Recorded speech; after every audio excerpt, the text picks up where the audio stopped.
سلف نے باقاعدہ علماء اور غیر علماء کی تفریق کی ہے.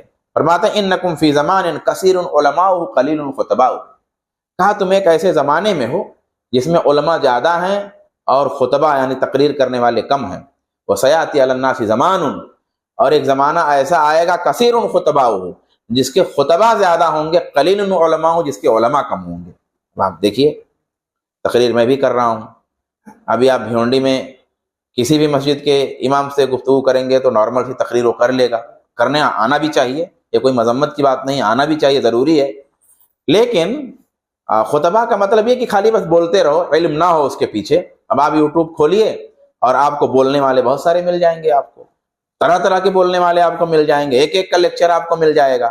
لیکن علماء کم ملیں گے، آپ کو فقہا کم ملیں گے، گائیڈنس جو اچھی دے سکیں وہ کم ملیں گے. تو یہ معاملہ ہے.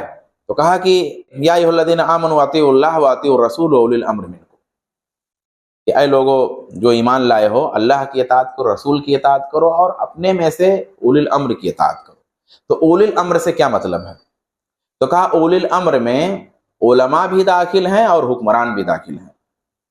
یعنی اللہ تعالیٰ نے علماء کی اطاعت کا کیا مطلب؟ علماء کی اطاعت کا مطلب علماء کی تقلید نہیں، علماء کی رہنمائی میں رہنا. اور ہم سب کو کہتے ہیں علماء کی رہنمائی میں رہنا، سچے علماء ہونا چاہیے. ان کو بھی کہتے ہیں جو ہمارے مخالف ہیں، ان کو بھی کہتے ہیں علماء کی رہنمائی رہیں، کیونکہ آپ دیکھیں گے کہ ان کے ہاں بھی جو لوگ علماء کی رہنمائی میں نہیں ہوتے وہ اور بگڑ جاتے ہیں، اور زیادہ بگاڑا جاتا ہے.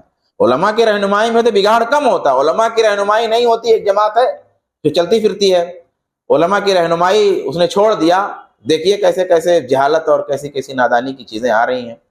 تو علماء کا ہونا ضروری ہے.